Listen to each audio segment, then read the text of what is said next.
Hello guys, in today's video, I'm going to show you how you can stop accepting responses in Google Forms. Let's begin.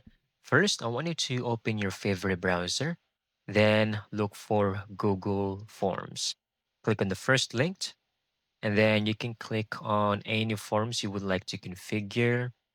Then on the top right portion of your screen, you will see the word published.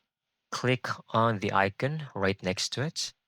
Then you will see the option accepting responses. You can easily turn this off on the right side. Click on it.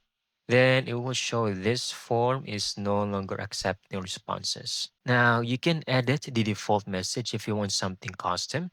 Click over here and then type your own note or message, such as currently closed or anything you would like. Then make sure to hit save.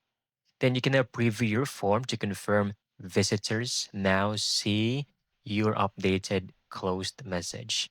And that's it. You have now successfully turned off responses and added your own message.